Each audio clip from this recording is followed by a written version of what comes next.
We are incredibly excited to be here today to share our talk with you on how to make a developer love security. And the answer is good, clean, secure code. And if you're not saying that in your sleep by the end of this talk, then Mads and I will have completely failed and you can complain to SANS. So the answer is good, clean, secure code, and we're going to explain why. So firstly, I think we're just going to do a little introduction to ourselves. I think the slide is there. There we go. So I'm Sophia. I have worked at Sage as a business executive for 2.5 years, and I've worked in security, culture and engagement for about 2.5 years as well. Prior to that, I worked in the UK government for just over a decade, and I worked 7 years in the Cabinet Office in national security roles. And I really have a passion for making security teams care about people, culture and inclusion. And passing you over to Mads. Hi everyone, my name's Mads. I'm joining you from sunny Spain, so if you can hear crickets in the background, I can't unfortunately mute them. But I've been at Sage for just over a year now. Joined the business at the point that they started really focusing on security awareness and culture. So Sophia and I have had a fantastic year. Prior to joining Sage, I had worked at organisations supporting small, medium and large businesses externally with security culture, and also have had experience working with the UK government. Perfect. Thanks, Mads. So today we're going to talk to you about how you make a developer love security. We're going to touch a little bit on the business need and the business context for why, whatever business you might be in, you need your developers and your technical colleagues to shift to a security mindset. And we're also going to talk about what a secure culture is for developers and why it matters, and how you as a security awareness professional can achieve a secure culture with your technical colleagues. So let's get started.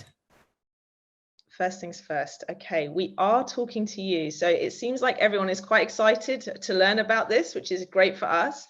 Some people though might be thinking, what has this got to do with me? I do security awareness and engagement. I do general awareness and engagement with our colleague population. I'm not interested in technical colleagues, or I don't even have to work with technical colleagues as it is. However, I think the point to take on this one is that as non-technical colleagues, it is quite a difficult task to engage, as Daisy just mentioned, with our developers and our technical colleagues.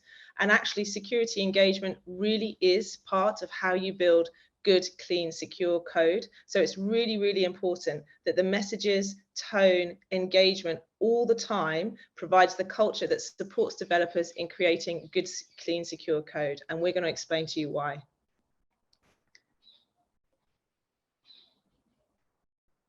So I'm just going to talk a little bit here about the business context and about why your business needs developers to love security. Firstly, I'll tell you a little bit about Sage. I don't know if you know or have heard of the business. We are one of the UK's oldest technology companies, and I think it's the second largest technology company in the UK now. We are the world's third largest supplier of accounting software, financial and accounting software. And we are the leading global supplier for small businesses for accounting software. And we supply to around 6 million customers. We are a global business. We operate in 24 countries. And I think our colleague population now is around 11,000. So we're quite big.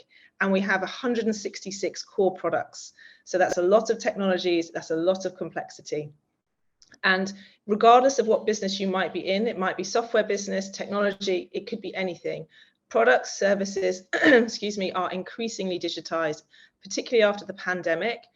Any business that was using, online sales or online services, that has undoubtedly increased, and therefore the pressure and the importance of those developers creating those products and services has increased as well. So that's why those individuals need to be at the core of any security engagement, because maintaining those products and services and keeping them secure and available is central to all our businesses, particularly for us at Sage. We have so many customers, 6 million. And at the beginning of this journey on how we started to engage with our developers at Sage, I was working directly for our CISO. I had a kind of general role, I still do. Security engagement and awareness was one part of it. I'd created a mandatory e-learning, a cybersecurity week and a security champions conference, which I will talk about our security champions as part of this talk. And actually, I was just building the visibility of the team. And then it came to me, this task to engage with our developers, engage with our security champions network, which is a network of technical colleagues sitting in technical teams who dedicate some of their time to security. It was actually quite a big ask. And as a result, it really did need more resource. And I've heard mentioned just in the previous talk about maybe leading a team of one. Well, I was a team of one, and now I'm leading a team of one. So it's really important to be able to advocate for that resource at the beginning of any program when engaging with developers or a specific community that has a disproportionately big impact on the security of your business. What was really important for us was that we had senior level buy-in. Our CISO really understood the value of having non-technical colleagues building this type of network and engaging. You don't need to be technical to achieve this. In fact, it actually has been a strength for us not to be, because we've tried different things and we've taken different approaches. And so I think I'll just summarize the key points from this slide, really to make sure that they're not forgotten. Security mindset with technical colleagues is really, really important. If you're not doing it now, if you're not working with developers or technical colleagues now, it's highly likely you will be in the future, because that's the trend that we're seeing. And secondly, security transformation or even business transformation of any kind needs a blend of skills. You don't just want technical colleagues talking to technical colleagues. If you want to kind of make change and have impact on the business, you need a blend of skills to create that kind of high performing team.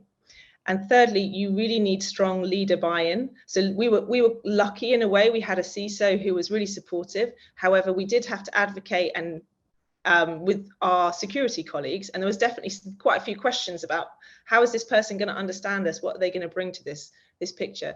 So it's really, really important that your senior leader is brought in from the start, because other senior leaders in the business are going to expect you to be coming to them if you are leading engagement with technical colleagues. Okie doke. And so a little bit more on how we have actually started to make our developer community love security. And so, as I've mentioned, we started this journey with a specific task to engage with our security champion community, because they have a disproportionately high impact on the security of our products and services. It's really important to as has been kind of touched on previously, I saw in the previous talk about taking kind of risk-based and maybe role-based approach to managing cyber risk from an engagement perspective.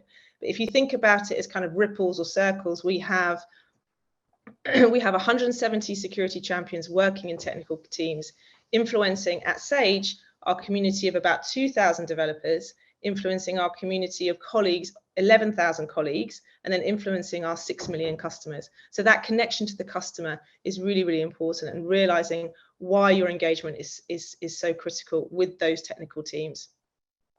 It's really important, I think, to think about where your security champion network is and where it's come from. So our network was about 10 years old. We actually didn't know it was 10 years old, so we'd been working for them for about 6 months, and it had grown really organically. It had been a really kind of labor of love through our application security team, and they had done a huge amount of positive work. However, it was quite interestingly, it was specialists talking to specialists about security in a very specialist and specific security way. So we really wanted to kind of roll back from that and take a bird's eye view of what was going on, and try to understand who the colleagues were in this community and how we could really amplify their influence and make them a force multiplier for the business, because we needed to have that impact across a very large business, a very complex technical environment, and we really didn't have a huge amount of resource. And so what was interesting was that we just needed to cohere it, give it a bit of love, and take it to the next level, which is exactly what Mads did when she came in. And I think the biggest challenge for us, which has also been mentioned, was credibility. And it's interesting, perhaps culturally in security teams, that credibility seems to be premised on your technical proficiency. And I think sometimes we can make too big a deal of being non-technical, because actually in this instance, it was a real strength for us. And the core of this story, the core of our message, is really about building trust. There's there's technical things in here, but mostly, if the one message you should take away today, it really is about building trust, and kind of also making sure there is no one size fits all approach.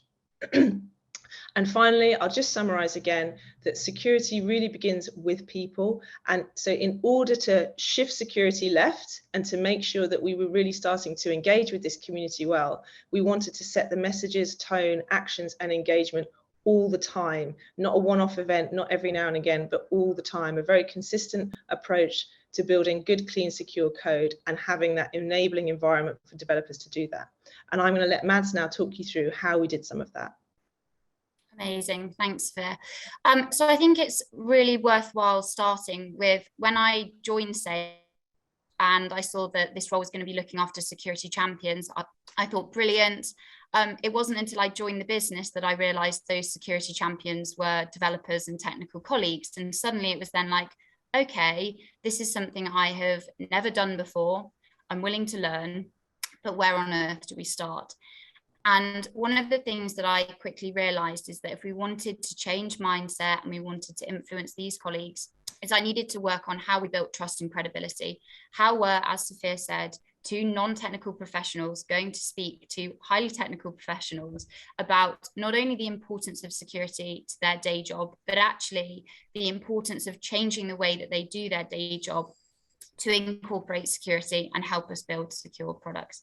So one of the kind of first things that we started off doing is we thought we need to learn who are developers, who are our developers at Sage, what do they look like, what do they think, how do they feel? And so we set about starting to engage with the people that are close to them. You just click on. So we looked at actually how do we learn about our developers, and we started off this piece of work by interviewing those people that worked closest to the developers that were security champions. So we interviewed our application security team, the colleagues that we work with on a day-to-day basis that are engaging with our developers. We spoke to the product owners, those people who are managing those teams that are working on the products that the developers are coding on. And we also spoke to the managers of those colleagues that had become security champions. And this gave us a good understanding of the sorts of people that were security champions, the developers that really cared about security, but we wanted to go a little bit further. So we then conducted focus groups and surveys with the broad network. So about 100, and I think it was about 68 at the time. We've now grown to about 170 to understand at the point that we started this piece of work, what things were working well, what were they excited about, but also how could we improve the engagement? How could we get them excited? How could we get them talking about security to their colleagues, to the testers and techs that are working on their product? And then finally, and probably my favorite engagement, and as someone that likes to talk a lot, I was actually surprised how much I enjoyed sitting in the background of meetings, not saying anything. But I had my camera off, I was muted, and I actually just listened. And I listened to the atmospherics of how these teams engaged with one another, the language that was used, and also actually understanding how these teams like to communicate with one another. Did they like to spend the first 10 minutes talking about random stuff, or did they save that to the end of the meeting? And so this was a really great exercise about picking up the atmospherics so that when we did engage with our developers and those developers that are security champions, we weren't coming at it from an angle where we didn't understand them. So after we'd kind of conducted this piece of work, we then actually wanted to understand our developer mindset. And again, as two non-technical colleagues, understanding the mindset of colleagues that you don't sit in their shoes, you haven't worked alongside them before. We really wanted to come at this from a very human perspective. And so we used persona interviews, and I conducted, I think, about 60 hours worth of persona interview. And that might seem like a huge amount of time, again, for a team of two that are delivering security awareness and culture. But actually, we really saw this as a huge investment in not only our time, but also our colleagues' time. The business need to get this engagement right was so important that we had to make sure that we invested the right amount of time. Now, for those of you that haven't conducted persona interviews before, or maybe you haven't done them for a while, persona interviews are used when you want to understand a group of colleagues, or kind of they can be used in any agile approach. And so developers are very used to actually using persona interviews, which was a big tick for us. And during persona interviews, you ask the same set of questions, and you understand, the challenges, what it means to be successful to that group. how they like to communicate, all of these sorts of things. You then pull out kind of common themes once you've asked your audience, and then you create a fake persona. Now, the reason that I actually enjoyed these persona interviews so much, and that we didn't conduct them via a survey and we conducted them face to face, is because it really helped us build relationships with these colleagues. Not only did it give them another 2 people in the security team that they could reach out to if they needed to, but it also enabled us to learn so much about the very complex technology world of Sage. We would never have learned what we'd learned from conducting persona interviews off a spreadsheet, or had we gone rooting through our Confluence pages. Spending that time was really, really, really important.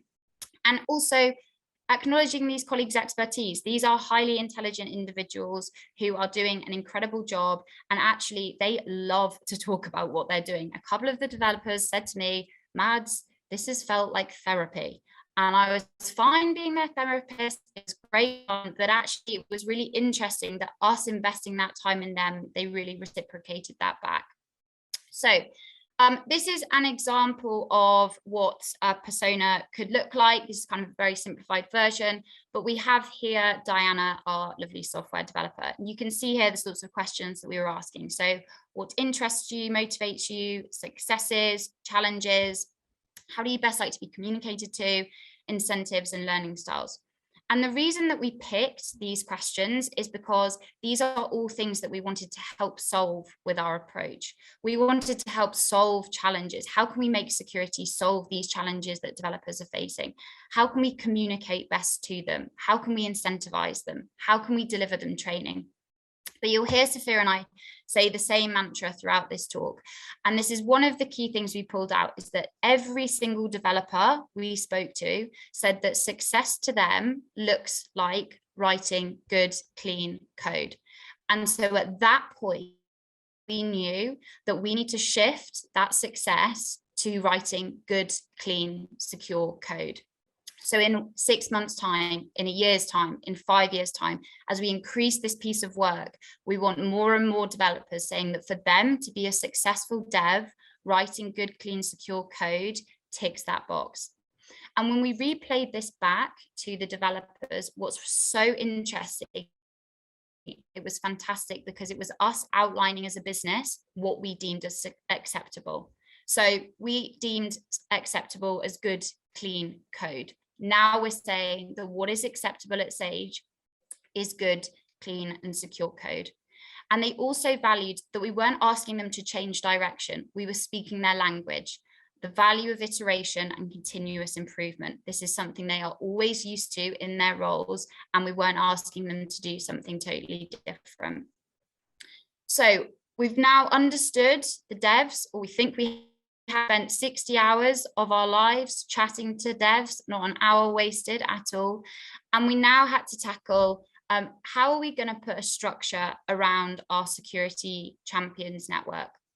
So as Sophia mentioned, Sage has a network of currently about 170 security champions, and very different to security champions that kind of traditionally we as security awareness professionals will have seen. Our security champions dedicate 3.5 hours a week, huge amount of time. But the reason for this is because they are conducting security related activities on the products and services that they are working on. And they are that spider, that point of contact for the security team. So they are conducting things like code reviews, supporting with penetration tests, threat modeling, all of these sorts of things that the security team could be conducting, but actually developers should be conducting. And we're always trying to do the security team out of a job when it comes to our security champions. We want to upskill them so much that they are able to perform these activities themselves. So we've got this network, and like Sophia said, it had grown organically. It was working well in places. There were some bits that weren't working well. And so trying to backdate a structure onto a network was very difficult. We had a lot of pushback that said, why are we doing this now? This is how things have always been done here. Oh, I'm not too sure about this, yada, yada, yada. Things that we've probably all heard before. And that made getting this structure right difficult, and we haven't necessarily got it right, but we've got the building blocks that we are moving in the right direction for it being right.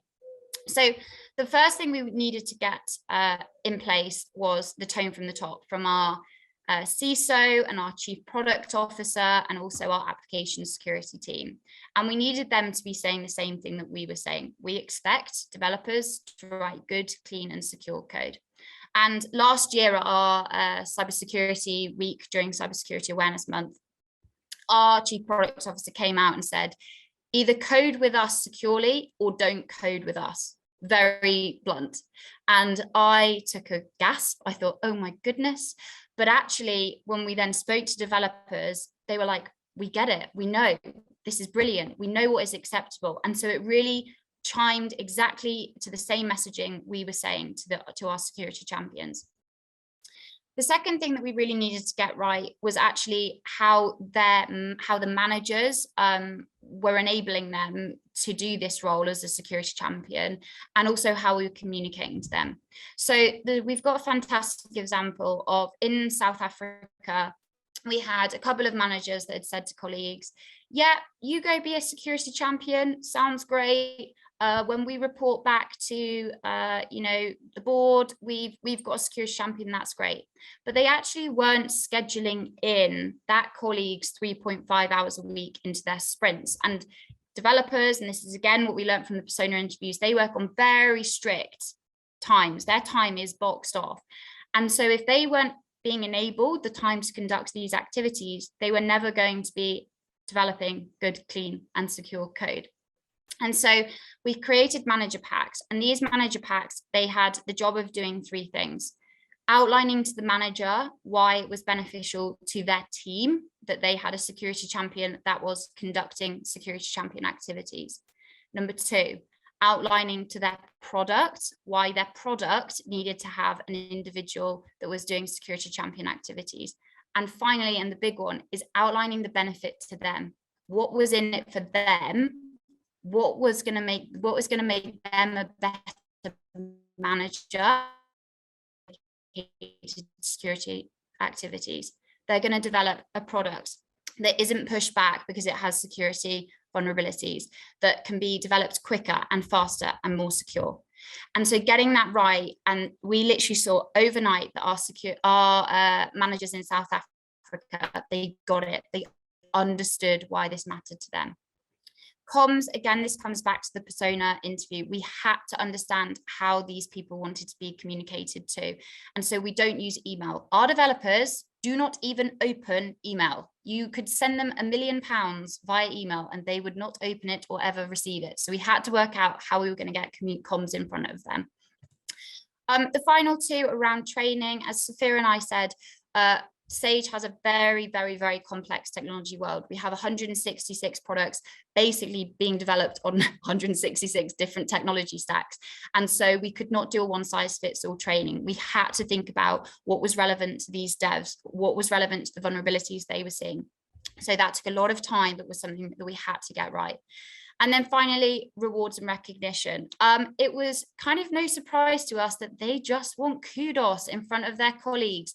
They want to be on the Security Champion Wall of Fame. They want to be called out by our CISO. They want to write an article on the intranet, on our Yammer page. And also what we've started doing is we've been giving them the opportunity to present not only internally, but also externally. So this piece of work has enabled us to connect with lots of colleagues similar to Sophia and I, who are kind of non-technical professionals now delivering a technical security champions network. And so we are enabling our security champions to go and present at those companies about the sorts of things they're doing, the sorts of things they've found, and their ways of working. Right, the fun stuff. So what Sophia and I deem as fun and exciting, we knew that our developers were probably going to say that sounds horrendous. And so what we have done is we really threw the fun stuff back at our developers. And the reason for doing this is that we quickly realized that by creating an environment that our developers and those that are security champions empowered to come up with the things that they find fun, leading on activities, that actually that enabled the mindset shift to happen far quicker. And why is this empowerment important? Well, we kind of see this across the business, but particularly with our developers. When it comes to that changing of mindset, if colleagues feel like they have led something with their ideas, they are far more bought into the journey, and they are going to shift their mindset far quicker. And they're also going to bring their friends along with them. So actually, by us throwing it back out to them, it really enabled that engagement to happen far quicker. So they've got things like secure coding tournaments. We've got they're developing a CTF for our Cybersecurity Awareness Month, not only for technical colleagues, but for all colleagues. We've given it to the devs. They're running wild with it. We ran it last year. It was fantastic. They're going big, or they're going home this year. We've then got things like an external CTF team, which the business supports. So they're, spending time out of their working hours, competing as a team, but it's enabling them to build relationships. We've got a Security Champions Conference, which we run in April, where we specifically focus on secure coding practices, and we ask them, what do you want to hear? They then come back, and Sophia and I do the organising. External engagement, like I mentioned, we're saying if you want to go and talk to external companies about your role as a security champion, fantastic, please do. And then finally, Security Champions app. They really want an app that they can track their progress on and track their activities on. And so they're developing it. And it's a fantastic way for us to see what activities on top of the security team are being conducted in our products. Right, in terms of metrics, we really scratched our head for quite a long time. And I know that's being very honest, but I know a lot of security awareness professionals will sometimes think, eek, where do I start with measuring the work that I'm doing? But we scratched our heads for quite a long time, and actually we're now at a place where we can really demonstrate that this is having an impact. So the first thing that we looked at doing is how many security champion developers are security champions. And this might seem like a meaningless metric, but actually we wanted to make sure that we had at least one security champion per product at Sage. That gives us coverage. So we've got 168 at the moment, and we've got 166 products. That's great. But Sophia and I are now at a position where if one of those security champions leaves or joins the security team, which 5 of them have done because they've become that excellent, that product suddenly is left wide open. And so we are now in the place where we're slowly wanting to build security champions per product. It's all about succession planning now to build in that risk reduction to make sure that no product is left open. And the pie chart on the right, so this is the kind of segment split of champions. So Sage has a small business segment, these products cater for small businesses, medium business segment, these cater for medium-sized businesses, service fabric, these wrap around all of these, and then our Central European products. Now, the reason this is important is because if we had 168 champions, but they were all sitting in the small business segment, suddenly we've got 3 areas of the business that haven't got coverage. And so understanding our coverage and measuring that coverage and measuring it often was the first place we wanted to start. Now, the second way that we can say, yes, then our CISO, this is driving risk reduction. Yes, our application security team, this is driving risk reduction, is we look at the new vulnerabilities. So this is June and July, and this is the new vulnerabilities that are being written into code. And we can see a significant reduction, and we've seen a significant reduction over the last few months. Now, why is this important? Well, this is important because it means that developers are writing good, clean, and secure code. They are writing code which has less vulnerabilities in it. And what does this mean in terms of old vulnerabilities? Well, it means they have more time to go back and fix legacy vulnerabilities before pesky cyber criminals find them. And so over the last year and over kind of the course of which we've been conducting this piece of work, we've seen an 82% decrease in the time to fix of vulnerabilities. Now, Sophia and I aren't going to sit here and claim that that is all down to the work that we've done. There are technologies that are put in place and, yada, yada, yada. But actually that mindset shift and the point at which our developers are thinking about security is shifting, and it's shifting at pace. So some key takeaways, and the first is not just take your devs out for a beer, but this is one of our devs in our Security Champion t-shirt that I did take out for a beer. But the first thing is that you don't have to be technical, you just have to be willing to listen. And Sophia and I, as I said, we both like to chat. So sitting and listening didn't necessarily come natural. I'll maybe speak for myself there, but actually sitting and listening gave me such valuable insight. And whether it's developers or it's any other group in your organization, sometimes sitting and listening is the most important thing to do. We weren't creating a new culture here. It was that incremental change we were asking them. We were asking them to move from writing good, clean code to writing good, clean and secure code. We want to make sure they know our security culture is moving in the same direction. We're not asking them to do something radical here. And finally, technical colleagues want to do the right thing. These are colleagues that are developing products for customers. They don't want a customer to have a product that breaks, that's insecure, that they can't access. These devs, when you speak to them, it's all about, I want to get a product up and line that's reliable, that's trustworthy, that works with its full functionality. And so making the engagement right for them and getting those right hooks was so, so, so important. I'm going to hand back to Sophia to tell you what you can do after this talk. Perfect. Thanks, Mads. And I think you can all see that you don't have to be technical. You just have to have a real determination, and a real interest. I think that's really, really important. You have to have a deep interest in trying to shift people to the culture that you're trying to achieve. And security culture is business culture. Just like Mads mentioned, we're not trying to create something new. So actions that you can take, I'm sure there's been quite a few things that we've talked about here. We can definitely answer some more questions in the Slack channel afterwards. However, we would just say 3 key takeaways would be really identify a specific target group that you want to better understand, secure and train. And what this means is, as security awareness and engagement professionals, it is your job to find those communities that really, really matter and to provide that insight and that information to your security colleagues. Other people may actually have that and may know, but if you're not talking to them regularly, if you're not actually reaching out and being that person that everybody comes to talk to, or that they know you're willing to take in new ideas and absorb new ways of thinking, it's not going to happen. It's really, really important that you remain open and you understand about finding communities of interest in the business.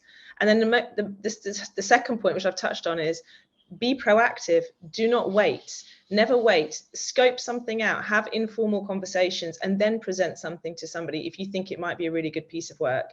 It is really, really important that you gather information and that you gather information through, as Mads said, active listening of individuals, specifically doing the jobs, because they know what they can transmit to you is going to be taken in and taken seriously. And that doesn't mean doing what everybody wants. What's quite an interesting learning from this piece of work has been that actually you have to create a little bit of tension between building trust and then bringing people along at the same time. It means people will, if they trust you, they will do things with you that they perhaps might not have done if they don't trust you. So reach out and build trust. And finally, as we've mentioned, create a persona for your target group. Learn about them. It's a classic marketing comms kind of trick. Learn about them, define them, but also be flexible. So the most important messages here are really, really to be that person of outreach, listen, and also build trust and build credibility. And I think we are almost at time. You can find Mads on Twitter. I am on Twitter, lurking around silently like I have been for about 10 years. But definitely do find us on LinkedIn, because we love to talk about security culture. We love to talk about engagement. We're always happy to hear from others and to learn from others. It's the most interesting thing to us. So we really appreciate your time. We really are grateful for you to listen to us. And any questions, just come back to us. And yes, you really can make developers love security. Thank you.